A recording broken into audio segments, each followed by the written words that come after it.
experience ko. Buti na lang, may awa pa rin ng Panginoon. Dahil iniligtas niya ako mula sa bangungot na yon. Ako nga pala si Sandy na taga Palawan. Pinaka-ultimate na dream ng aking ina ay maging isang modelo at makilala. Subalit, dala ng kapusukan at maling mga desisyon na kanyang ginawa, ay bigo siyang matupad ang kanyang pangarap. Nang dahil maaga siyang nabuntis ng aking ama noon, nang wala sa plano. Nang lumaki na ako, ay nais pa rin ng aking ina na maganap yun mula sa katauhan ko. Kung kaya't, gumagawa ito ng pagkakataon para maganap yun sa katauhan ko kapag may mga oportunidad na bigla na lamang dumarating sa amin. Hindi ko naman may tatanggi na napakaganda talaga ng aking ina dahil siya ay may lahing British. Gayon din naman ang aking ama na may kakasigan ding taglay. Kung kaya't, naging maganda ang resulta nito sa katauhan ko. Sa pagbabaka sakali kong iyon, ay doon ko makikilala ang taong maglalagay sa akin sa kapahamakan. Itong karanasan kong ito ay maaaring makapagbigay ng aral sa inyo.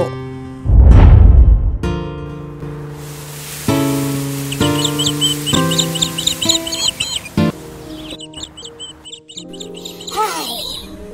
Buhay! Nakakapagod ang ganito. Paulit-ulit na lang. Walang bagong ganap. Paulit-ulit na lang ang ganitong cycle. Hays! Kailan kaya tayo aasenso, no, Marcia? Abay, Carlota, nayayamot ka na naman? Tama na nga yung pagmamaksul mo. At napakarami pa nating lalaban, no? Na naghihintay sa atin. Kailangan na natin ito matapos bago tayo abutan ng dilim dito sa ilog. Abay, Marcia, ginagawa pa naman natin, hindi ba? Ang paglalaba? Kahit ako ay nag-i-emote rito. Oo nga pala, Carlota. Teka nga, nabalitaan mo ba? Yan ang mga kismosa nating kapitbahay na may isa raw talent scout ang napadayo dito sa barangay natin para maghanap ng mga talent. Naisip ko nga baka pwede yung anak mo, si Sandy, na maisali. Sayang naman ang batang yun. Napakaganda kaya. Talaga ba, Marcia? Halay, interesado ako riyan. Sa mga bayan iyan at pupuntahan talaga namin iyan. Bukas na bukas din ng maaga. Excited lang, Carlota. Tanungin mo muna siya, syempre, kung interesado rin yung anak mo. Syempre, diba, kailangan din na magkasundo kayong dalawa. Abay, wala na siyang magagawa, no? Pagka-uwi ng aking ina sa aming bahay,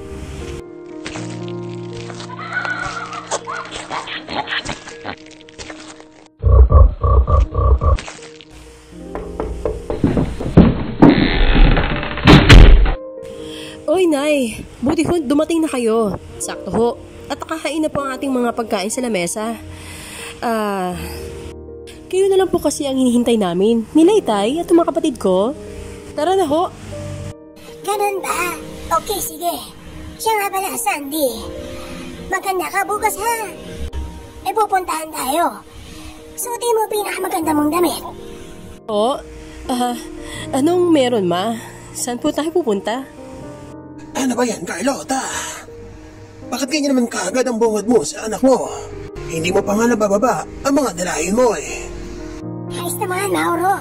Huwag ka na nga mangialam dito. Kinabukasan?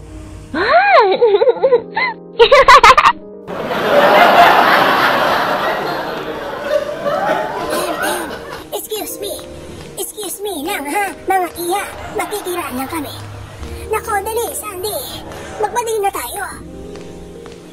Nakita mo ba yan? Grabe. Ang haba na ng pila, oh. Grabe. Dito tayo nagpunta. Kaya nga, Mama ang bagal mo kasi akong ayusan. Bakit nga ba sa tingin mo? Talaga tong batang to. Siyempre, kailangan. Hindi ba? Para magkaroon tayo ng chance na makapasok ka. Nakikita mo nga yung mga kasabayan mo. Iyan mga itsura na yan, oh. Ang sisimple na mga kasuotan nila. Ang pepeng pa na mga pagmumukha nila. Naku, Iya. Malaki talaga ang chance na makapasok ka. Nakita mo nga sila. Talaga namang walang dating. Ikaw ang pinakamaganda sa lahat, oh. O sige na nga, Iha. Pumila ka na dyan. Halos dinagsa ng mga kabataang kababaihan sa barangay namin ang pa-audition na isang talent scout na dumalaw sa lugar namin.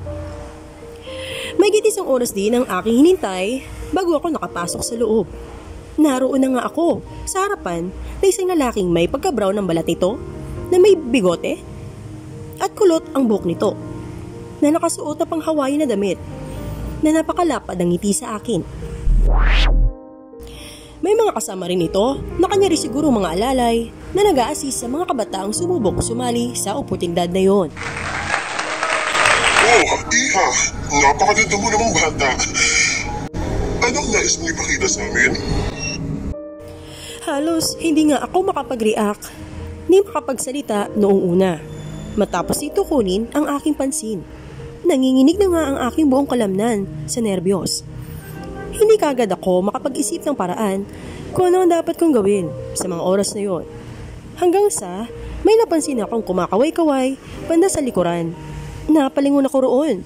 Saka ko nga nakita ang aking ina na nagbibigay ng senyales sa akin para turuan ako kung ano dapat kong gawin.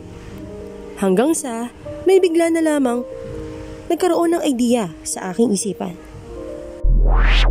Bigla ko na lamang naisip na mahilig pala akong turuan noon ng aking ina na maglakad na gaya ng isang model sa gitna. Bigla ko tuloy na alala yung mga galawan ng dati kong pinapanood na Miss Universe o Miss World o iba pang mga patimpalak sa telebisyon, kung kaya't yun na lang ang aking ginawa sa harapan nilang lahat. Wow! Iha, fabulous ha? Ang galing-galing mo naman pala. Bata ka pala, may pamihira ka ng talent. Napakahusay sa pagrampa ha? Alam ko yan, kung saan ka na babagay. Kung di sa pagmumodelo. Sige Iha, maraming salamat sa performance ha. Okay, sige. Hintay ka muna sa labas ha. Hintay mo na lamang yung mga announcement namin mamaya kasi yung mga makakapasok. Sa narinig ko ngayon, ay halos napatulala ako sa una. Nasabi ko na lamang sa aking sarili na, talaga ba? Nairaos ko na ba talaga? Ang matinig ka pa? Na kayo na pa kumakain sa isip ko? Saglit akong natulala sa harapan. Hanggang sa napansin ko na lamang na pinuntahan na pala ako ng aking ina para akayin akong lumabas sa silid na yon. Ano ka ba, Iha? Ano ba bang tinutunga-tunga nga mo riyan? Tara na sa labas at marami pa naghihintay sa labas, oh. Para mag-perform. Dali na. Pagkaraan pa ng ilang sandali ay natapos na nga ang masiding screening na naganap. Grabe ang aking kaba. Hindi ko nga alam kung dapat ba akong matuwa dahil sa magandang komento na ibinigay sa akin ng talent scout na yon.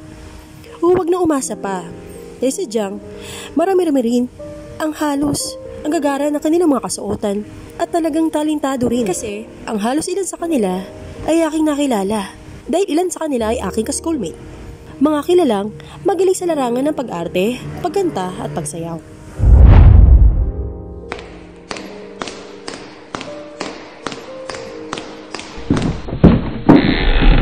Narito na po ang mga nakapasok. Sa dinami-daming binanggit na pangalan ng assistant ng talent scout na lumabas mula sa silid na yon, eh halos nawala na ako ng pag-asa pa dahil hindi ko pa rin narinig ang aking pangalan. Pero bigla pa rin akong napataloon sa sobrang saya. Nang sa wakas ay binanggit na rin ang aking pangalan na nasa duluhan pala ng listahan. Kalaunan, marami ang mga kabataang kababaihan ang umuwi ng luhaan at pinaiwan na lamang ang lahat ng mga nakapasok. Kabilang nga ako roon sa mga nakapasok. Saka sila nagsagawa ng orientation kung anong dapat namin gawin sa susunod. Pagkaraan pa ng ilang sandali, ay biglang nagsalita ang assistant na si Miss Telly. Congratulations po sa lahat ng mga ina para sa inyong mga anak na nakapasok. Ngayon po, mayroon lamang po kayong 3 araw para ihanda ang kanilang mga kagamitan. At saka po time na rin po iyon para makapagpaalam na po kayo sa isa't isa. Dahil pagkatapos po niyon, ay sasama na po sila sa amin papunta sa aming acting center. Doon po sila manunuluyan para mas lalo po sila kasain na maging mahusay. Mayroon din po kayong 2 hanggang 3 araw po parang mabigyan po kayo ng pagkakataon na pwede niyong dalawin ay inyong mga anak sa aming acting center kung sakali po na gusto niyo po silang dalawin. Katapos po niyon, kapag mahusay na po sila sa kanila magiging training, saka po namin sila bibigyan ng kontrata para mas lalo po sila maging lehitimo ng mga talent po ng ABS-CBN, TV5 at GMA Network po. Sa narinig ko ngayon, ay bigla parang nalaki ang aking mga mata at ulo. Bigla ko tuloy nasabi sa sarili ko na TV5, GMA, at ABS-CBN? Talaga ba? As in, legit na ba talaga ito? Yahoo! Makikita ko na rin sa wakas ang lahat ng mga hinahangaan kong artista. Gaya ni Miss Ann Curtis at Pia Wurtzbach. Yahoo! Excited na akong makarating sa Manila. Natapos ng matiwasay ang buong kaganapang iyon. Halos hindi pa rin ako makapaniwala. Nasa ilang araw na lang nadaraan, ay magbabago na bigla ang mundo ko. Subalit, may isang hindi inaasahang balita ang aking narinig. Mula sa kumare ng aking ina, na si Aling Marcia. Nang misa siyang dumalaw sa aming tahanan para ipaabot ang isang nakakasyak na balita.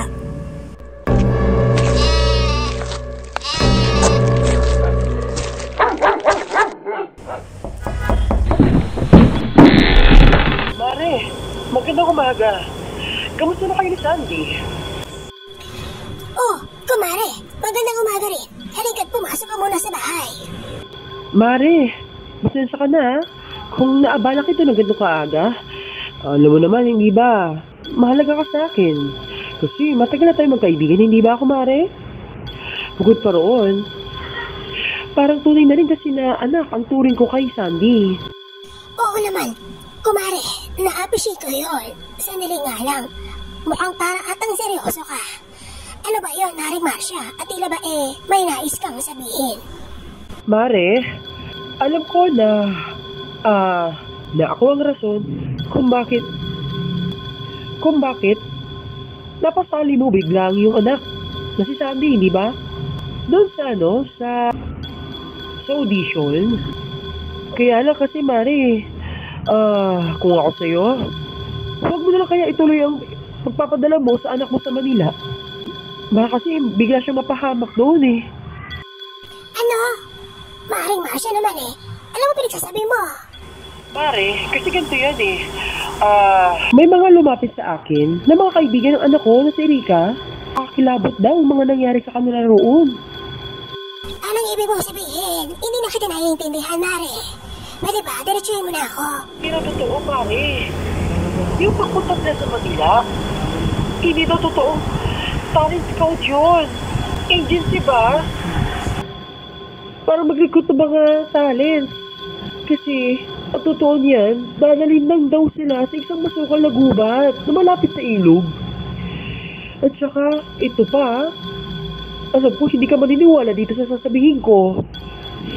Hindi na totoong tao.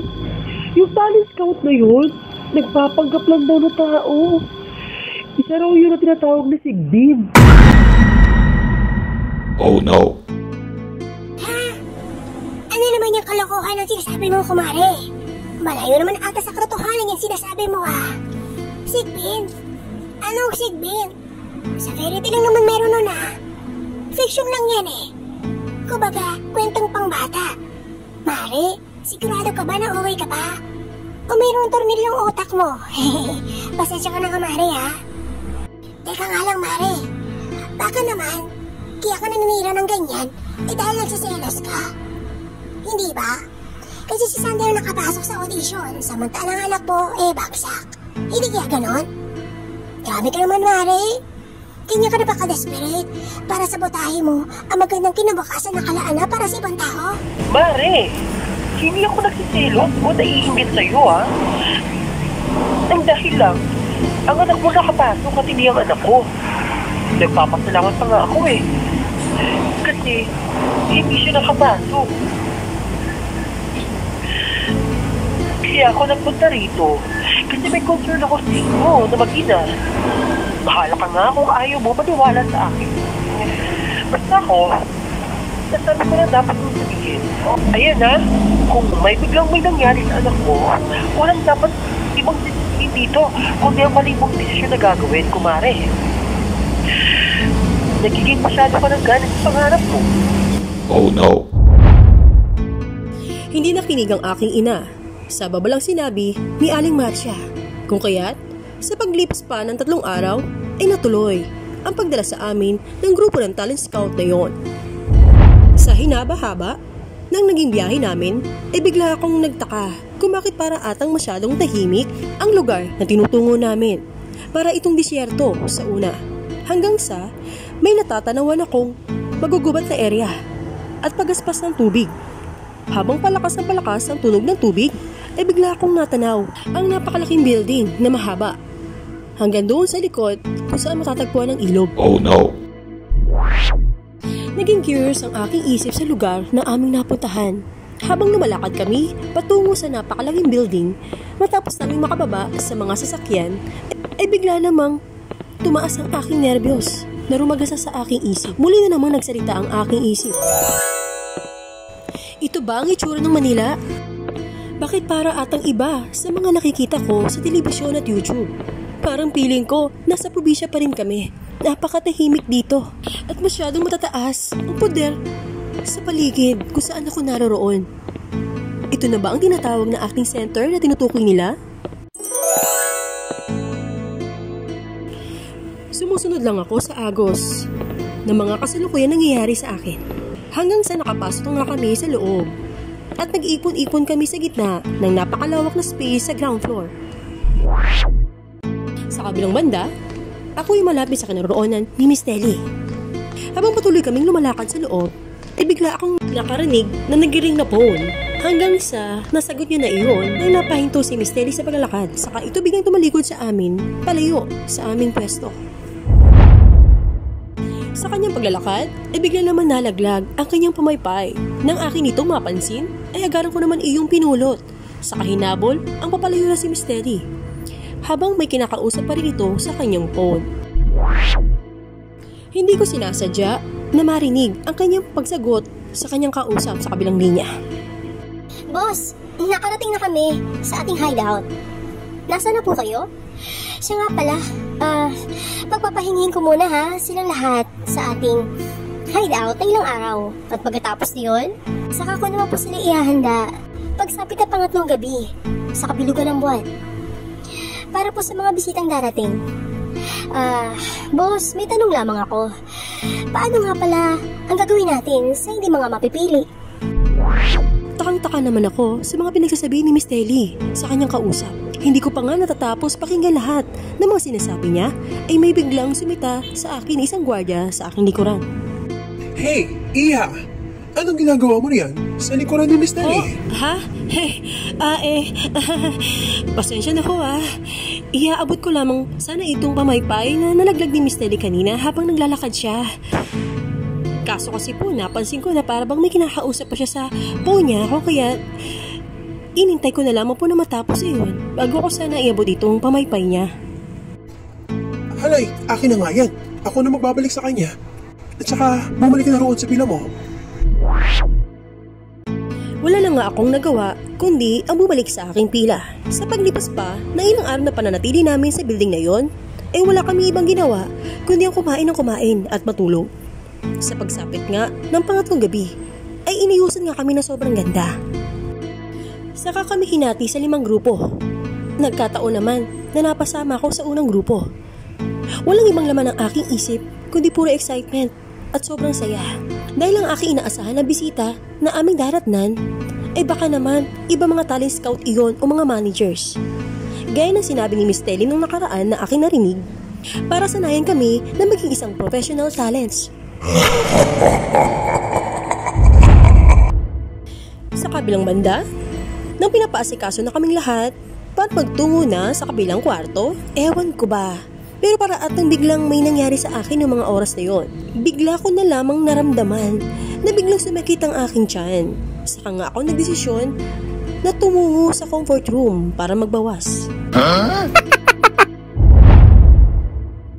Sa pagbabalik ko muli, ay mabilisan naman akong naghanap kung saan kwarto nga ba sila nagtungo.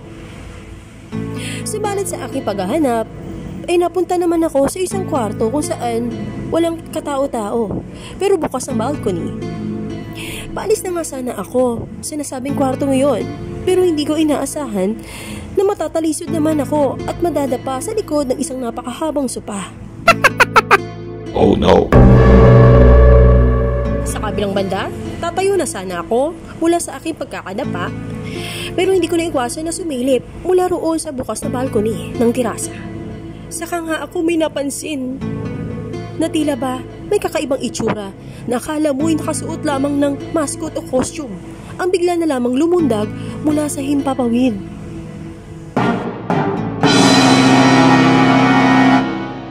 Tatlo silang mga nilalang ang bigla kong nakita na biglang napatalon sa sahig ng balcony mula sa hangin. Grabe, sobrang nakakatakot ang mga itsura nila. Sa kanila sinubukang buksan at pumasok sa loob ng silid na yon. Nang dahil sa aking nasaksihan, ibinalot ng sobrang takot ang buo kong kalamnan.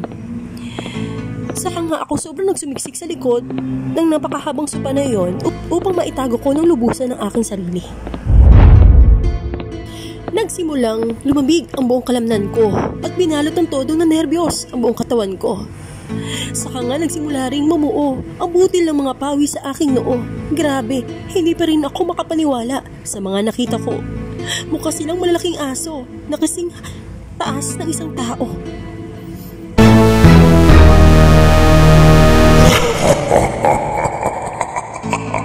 Nang nakapasok na sila sa loob ng kwarto ngayon, ay nasaksihan ko rin ang unti-unting pagbabago ng kanilang mga kaanyuan. Hanggang sa tuluyan na nga sila naging tao. Nasyak ako nang namukhaan ko ang isa sa mga dumating na halimaw na naganyong tao. Walang iba kundi ang talent scout na nagsagawa ng audition sa aming lugar. Tara na boss, palagay ko'y tayo na lang hinihintay nila. Sige, basta kapag nakapili na kayo ha, sa mga batang nakadisplay sa kwartong yon, pwede pa sila mga darating. Mamaya, yung iba pa nating mga kasama, yung mga natira i-dispatch na natin. O di kaya katayin lahat para gawing pagkain natin para sa gabing ito. Saka naman kapag may natira, i-preserve natin sa mga susunod na araw pa na darating. Bilang palambak natin. Copy boss, paano naman kapag hinanap sila ng mga magulang nila boss? Gaya ng pangako natin sa kanila na sila'y ating pasisikatin. Ano nang dapat natin gawin? Gaya pa rin na dati. Bago natin sila patayin, mag-set up tayo ng video na parang ina-interview lang natin sila. Kaya gumawa ng script para sa mga sasabihin nila. Nakasya ko nyo, ipapadala natin sila sa iba't ibang lugar para sa pagsasanay. Hindi kaya, pag-rebelde nila sa mga magulang nila o kayo mga paglalayas, kahit ano. Kayo na bahala ng mga irarason nyo para rin wala na silang dahilan pa na makabalik sila sa kanilang mga pamilya. Huwag nyo kalimutan na, multiple video tapes ang dapat nung gawin para every week tayo magpadala mga video sa kanilang mga bahay, sa kanilang mga pamilya. Iba't ibang kasuotan din ha ang kailangan para hindi mahalata na sinut lang natin iyan ng isang araw. Gaya pa rin na dati yung teknik ha na gagawin ninyo, pang-hypnotismo.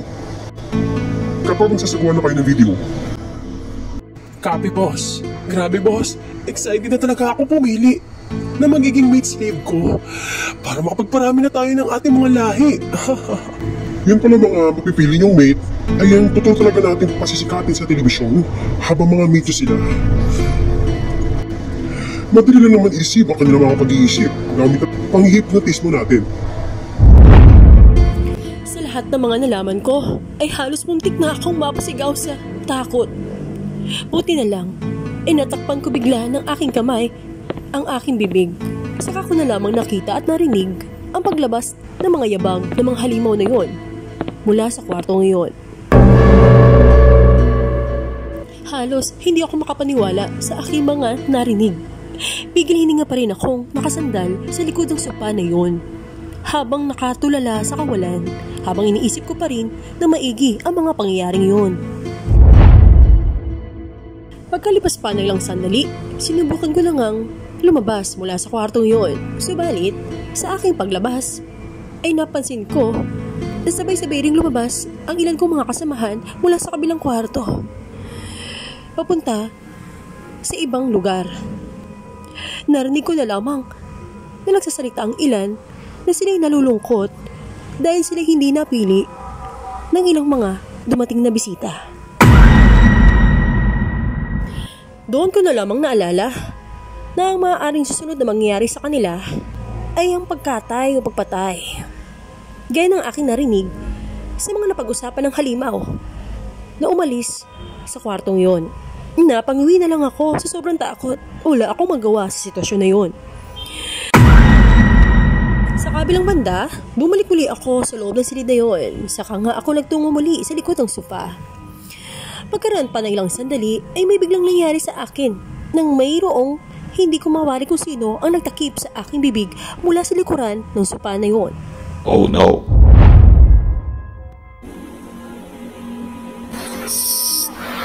Bata, huwag ka matakot ha. Hindi kita sasaktan. Ha? Sino ka? Isusumbong mo ba ako sa kanila? Nakita kitang pumasok dito kanina. Kaso, katulad mo rin. Eh bigla na lamang akong nagtago. Dahil biglang dumating ang mga bigdugo ng lugar na ito. Kilala mo ba sila? Yung mga halimaw na yun? Grabe, nakakatakot naman ang lugar na ito. Hindi ko akalain na kamatayin pala ang kahantungan ko rito. Ako nga pala ang isa sa mga katiwala nila rito na naglilinis sa lugar na to. Nahaawa ako sa kalagayan nyo. Kaso kasi wala akong magawa. Iniingatan ko lang din ang buhay ko rito. Bakit ikaw? Hindi ka nila ginagalaw? Katulad ka rin ba nila? Hindi. Minsan din akong nalagay sa sitwasyon nyo. Noon. Kaso, sadyang maswerte na talaga ako. At isa ako sa mga napili para sawahin ng ilang mga sigbi na narito ngayon. Kaya hindi nila ako napatay. May batas kasi sila rito na once na inasawa ka na ng sigbin, ay bawal ka nang galawin o ipapatay. Ate, bakit hindi ka tumakas? Wala na kasi akong pamilya na mapupuntahan sa labas kung sakali. Laki kasi akong ampunan at may anak na rin ako ngayon sa sigbin. Ate, anong gagawin ko? Lalapain na pala ako rito. Ayoko pang mamatay. Oh no! Sa kalagitnaan ng aming pag-uusap ng misteryosong babae na bigla na lamang sumulpot sa loob ng kwartong iyon, ay may bigla akong narinig na sigaw ng isang babaeng bata sa labas ng kwartong iyon. Agad naman kaming sumilip ang kasama kong babae sa bintana ng kwartong iyon. Saka ko may napansin na isang bata. Nakatulad ko rin pala ay kasalukuyan naman tumatakas nang minsan itong nahuli ng balik sa pila kung kailan tapos na pumili ang mga sigbin na nagtipon-tipon sa isang kwarto na naroon. Siya pala ay napapasok sa isang kwarto kung saan isinasagawa ang pagkatay sa mga hindi napili. Nasilayan ko mula sa labas ng kwarto iyon na nagpupumilit itong tumakas saka kumaripas ang takbo upang makatakas sa kanila. Naging balak ko nang may napansin akong lumabas ng dalawang lalaki mula sa kwarto iyon na mukhang mga aso saka gumapang sa mga dingding na para mga spider ang pagkilos nila.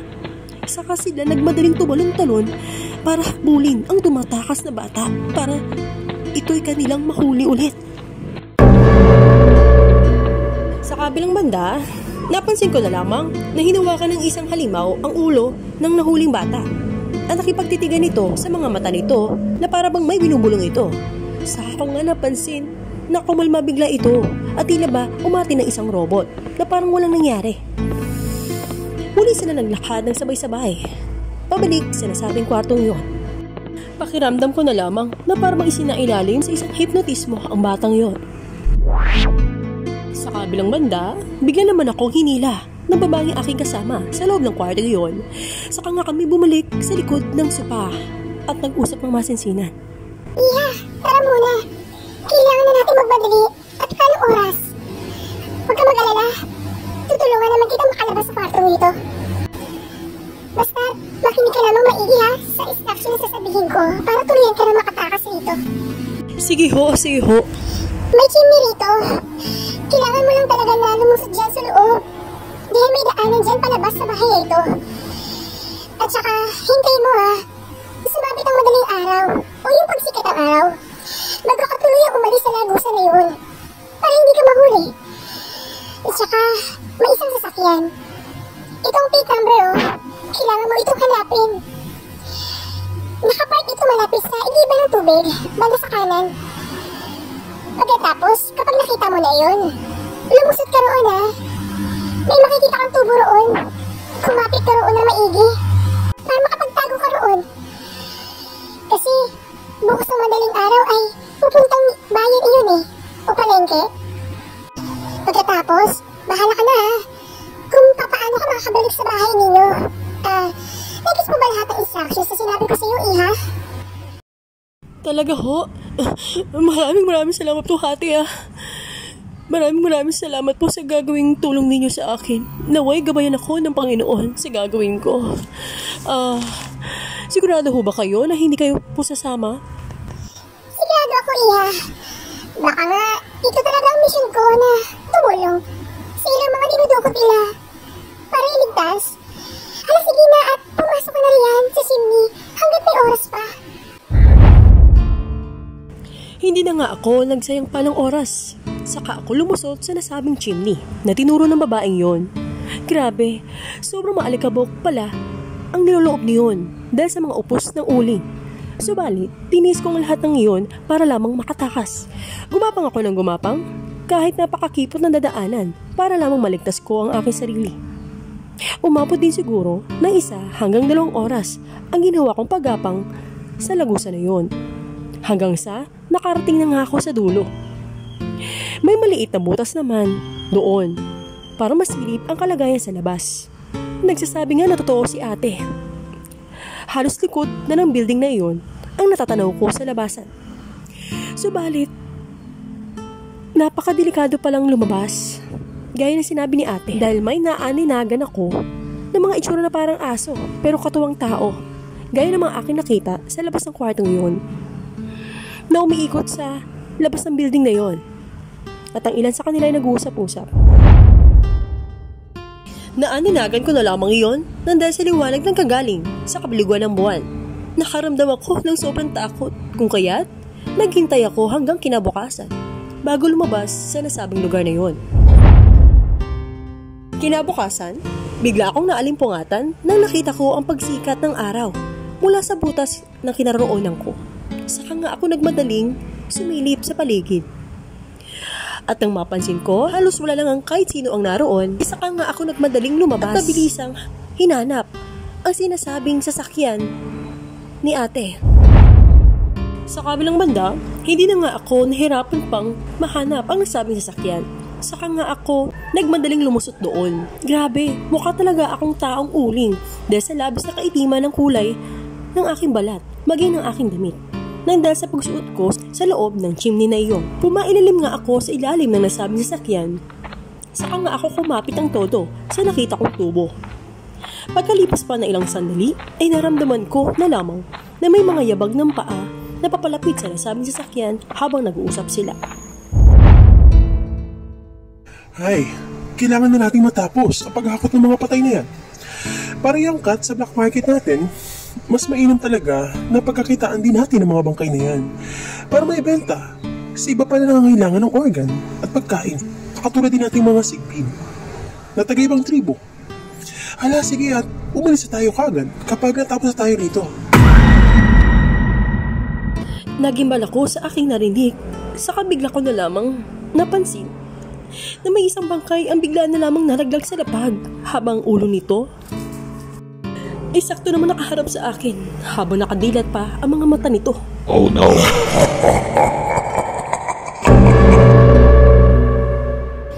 Nagimbal ako sa aking nakita. Muntik na nga ako makbitaw sa pagkakahawak ko sa kinakapitan kong tubo habang ramdam na ramdam ko ang pangatog ng mga tuhod ko maging ng buo kong katawan. Kinakabahan ako sa mga oras na yon na baka bigla ako mahuli sa mga pagkakataon na yon. Nang biglang binuhat muli ng isang sigbin ang bangkay na nalaglag mula sa lapag, buti na lang at hindi nito Sinubukan sumilip sa ilalim ng sasakyan. Saka nga nito sinampa muli sa loob ng sasakyan ang nalaglag na bangkay. Kalaunan ay nakaalis na nga ang nasabing sasakyan. Pagkalipas pa ng ilang sandali, nagtiis nga ako ng halos 1 oras sa pagkakakapit ko roon sa tubo sa ilalim ng sasakyan. At nang napansin ko, nadaanan nga namin ang palengke dahil sa masangsang na amoy nito at ingay ng mga tao. Kasabay na sobrang traffic ng mga oras na yon, ay gara naman akong bumitaw na pagkakakapit ko sa tubo. At gumapang ako ng gumapang palabas ng ilalim ng sasakyan. Pagkatapos na yon, ay saka nga ako kumaripas ng takbo. Nagsimula na nga akong lumuha ng todo habang nangangatog sa kasiyahan. Dahil sa wakas, nakatakas na ako sa madilim na karansan na yon. Hanggang sa may nakita akong pulis. Saka nga akong lumapit para humingi ng saklolo para sa aking pamilya. Kalaunan, ay natulungan nga nila ako hanggang sa maihatid nila ako sa aming barangay para makauwi na sa aking pamilya. Nang nakauwi na nga ako, ay humingi ako ng tulong sa iba pa namin mga kamag-anak para magawa ng paraan na may rescue ang ilang mga natitirang buhay pa sa lugar ng mga sigbin na pinaglagakan sa amin. Matapos kong i-report na lahat ng aking mga nalalaman at nasaksihan sa lugar na yon. At dito na nga po nagtatapos ang aking pag-share ng masalimuot kong nakaranasan mula sa grupo ng mga sigbin. Hi po! Kamusta po kayong lahat? Nagustuhan niyo po ba ang ating shinare na kwento ukol sa grupo ng mga sigbin? Kung kayo po ay naaliw, huwag niyo po kalimutan na mag-subscribe, mag-like at mag-comment sa aking YouTube channel kung may nais po kayong sabihin. At huwag niyo rin pong kalimutan na i-click ang bell para always po kayong ma-notify sa mga susunod pa na videos na ating ipopost. Maraming salamat po and have a good day!